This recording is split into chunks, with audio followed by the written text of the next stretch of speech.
नमस्कार, मैं डॉक्टर स्वाति नाकिल। आप देख रहे हैं हिंदी भाषा ज्ञान। मेरे इस यूट्यूब चैनल में आपका स्वागत है। पिछले वीडियो में हमने कक्षा 12वीं के हिंदी पाठ्य पुस्तक का परिचय देखा। आज हम इस वीडियो द्वारा हिंदी भाषा का महत्व तथा द्वितीय भाषा के रूप में हिंदी का चयन करने वाले बच्चों के लिए करियर की दृष्टि से उपलब्ध संधियों के बारे में देखने वाले हैं।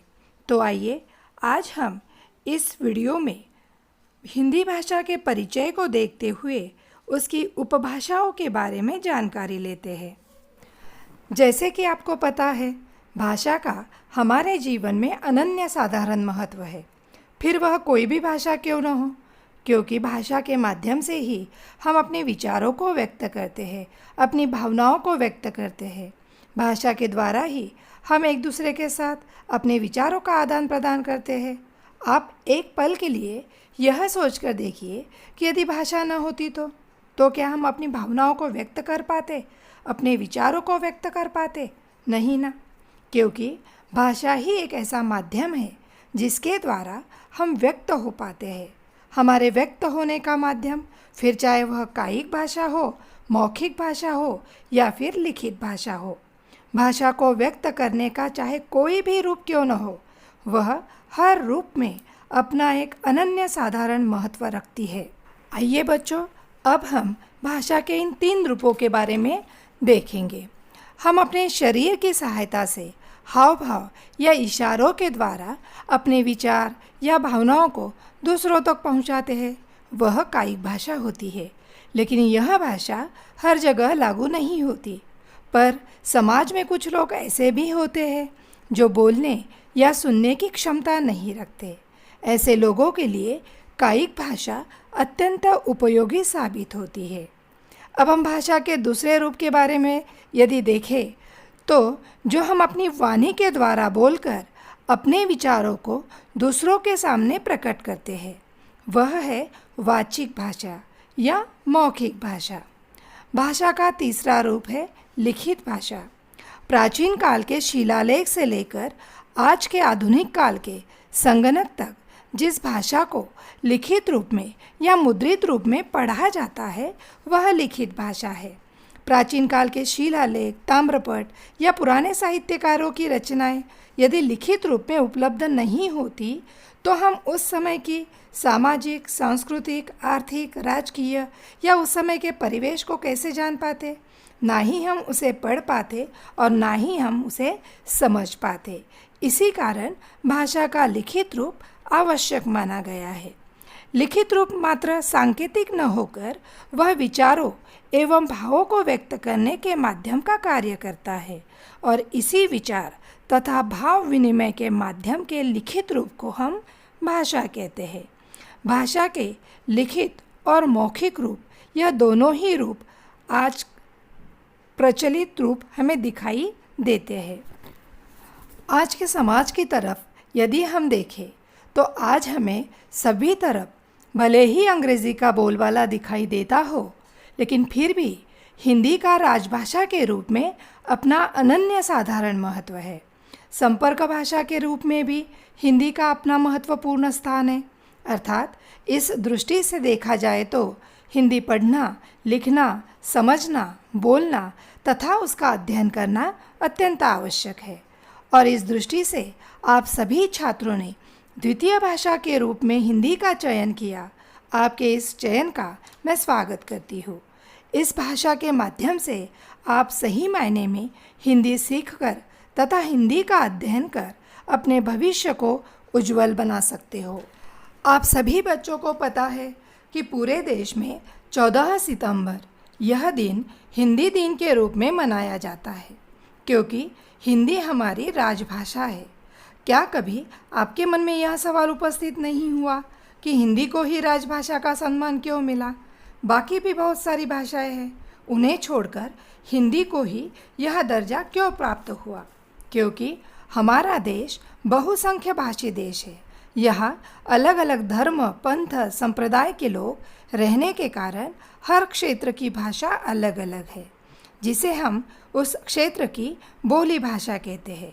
वास्तविक देश का सुचारू रूप से संचालन करने के लिए किसी एक भाषा की आवश्यकता होती है, क्योंकि विभिन्न भाषा बोलने वाली जनता प्रगत राष्ट्र का निर्माण नहीं कर सकती और इसी कारण आवश्यक माना गया कि पूरे राष्ट्र की जनसंपर्क की भाषा एक हो ताकि पूरा देश उसे समझ सके और बोल सके।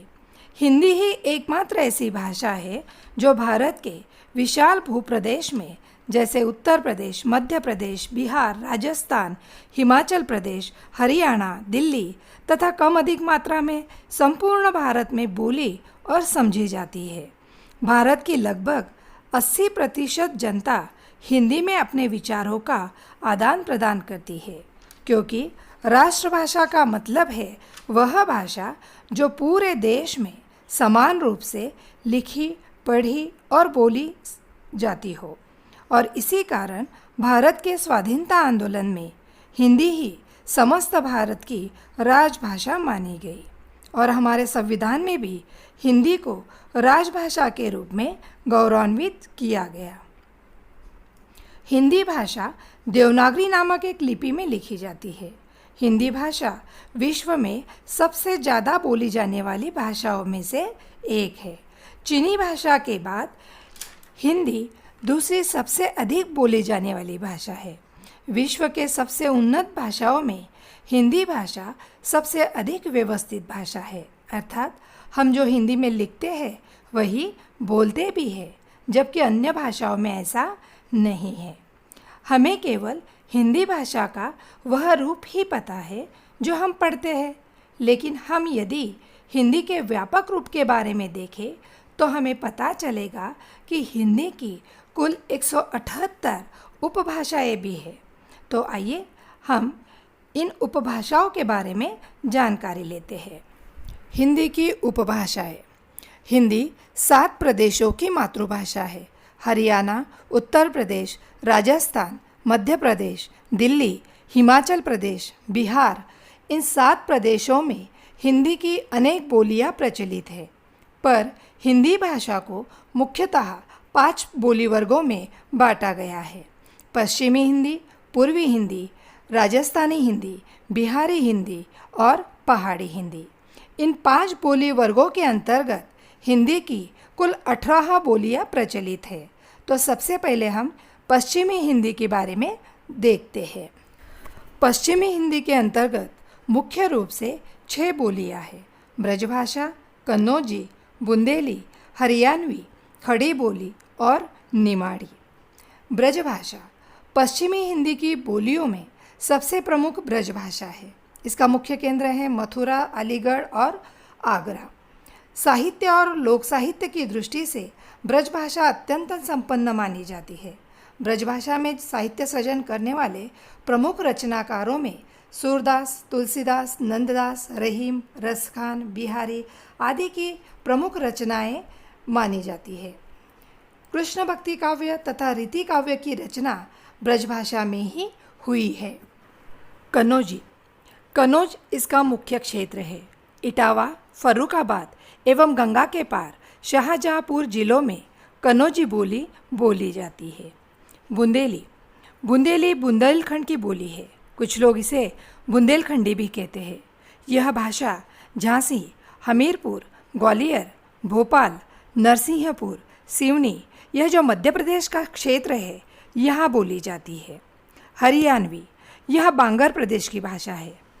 पंजाब के दक्षिणी पूर्वी का जो भाग है, उस भाग को बांगर प्रदेश कहा जाता है।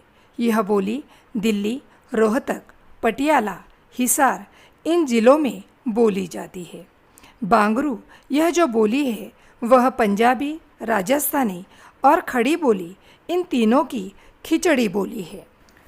खड़ी बोली, जिसे हम कौरव भी कहते हैं, इसका मुख्य क्षेत्र है दिल्ली, मेरठ, बिजनौर, देहरादून, अंबाला जनपद के भागों में खड़ी बोली बोली जाती है। निमाड़ी, यह जो बोली है यह मध्य प्रदेश के निमाड़ क्षेत्र में बोली जाती है। यह जो पश्चिमी हिंदी की बोलियां है, इसके अंतर्गत और 39 उपबोलियां भी हमें सुनने को मिलती है। पूर्वी हिंदी। पूर्वी हिंदी के अंतर्गत 3 मुख्य उपबोलियाँ आती है, अवधी, बघेली और छत्तीसगढ़ी।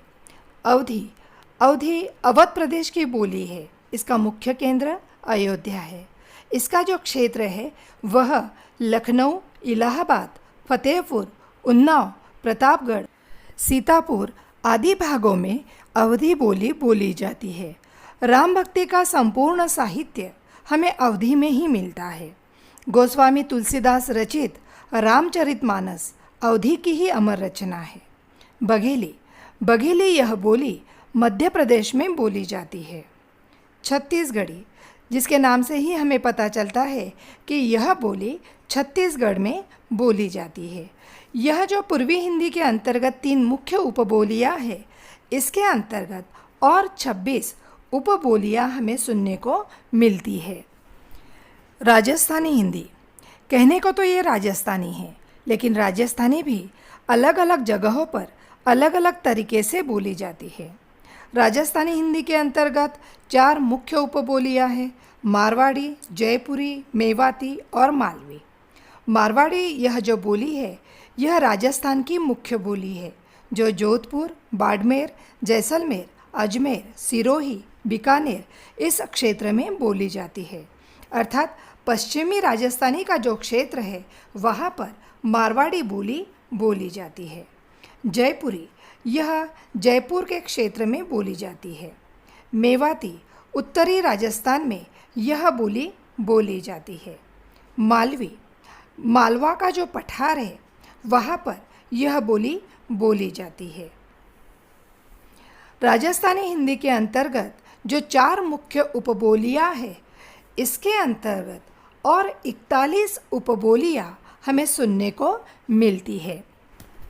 बिहारी हिंदी के अंतर्गत 3 मुख्य उपबोलियाँ हैं, मैथिली, मगही और भोजपुरी। मैथिली यह जो बोली है यह दरभंगा के क्षेत्र में बोली जाती है। विद्यापति इनकी जो पदावली रचना है वह मैथिली में ही लिखी गई है। मगही यह बोली मगध में बोली जाती है। भोजपुरी बिहारी हिंदी की बोली है। भोजपुरी उत्तर प्रदेश के बनारस, गाज़ीपुर, गोरखपुर, रांची आदि स्थानों पर बोली और लिखी जाती है। भोजपुरी के अंतर्गत अनेक उपबोलियाँ हैं जो बनारस, गाज़ीपुर, बलिया, गोरखपुर, देवरिया, आजमगढ़, मिर्ज़ापुर, रांची आदि ज़िलों में बोली जाती है। भोजपुरी में हमें बहुत सारे हिंदी सिनेमा भी देखने को मिलते हैं। बिहारी हिंदी के अंतर्गत यह जो 3 मुख्य उपबोलियाँ हैं, इसके अंतर्गत और 32 उपबोलियाँ हमें सुनने को मिलती है। पहाड़ी हिंदी, जिसे हम मध्य पहाड़ी भी कहते हैं। पहाड़ी हिंदी अर्थात पहाड़ों पर बोली जाने वाली भाषा, यह उसके नाम से ही हमें पता चलता है। इसमें गढ़वाली और कुमाऊनी यह 2 मुख्य उपबोलियाँ हैं। गढ़वाली जो बोली है वह हिमाचल प्रदेश के क्षेत्र में बोली जाती है। कुमाऊनी यह उत्तराखंड के क्षेत्र में आती है। अल्मोड़ा, नैनीताल यह जो क्षेत्र है, इस क्षेत्र में कुमाऊनी बोली बोली जाती है। पहाड़ी हिंदी के अंतर्गत जो मुख्य 2 उपबोलियाँ हैं, इन 2 मुख्य उपबोलियों के अंतर्गत और 23 उपबोलियाँ हमें सुनने को मिलती है। इस प्रकार हिंदी भाषा अपने अपने प्रदेशानुसार थोड़े बहुत फर्क से बोली जाती है। बच्चों, हमने इस वीडियो में हिंदी भाषा की विविध बोलियों के बारे में जानकारी देखी है। आज के लिए बस इतना ही। अगर आपको यह वीडियो अच्छा लगा तो इसे अवश्य लाइक करें और अपने दोस्तों से शेयर करें। धन्यवाद।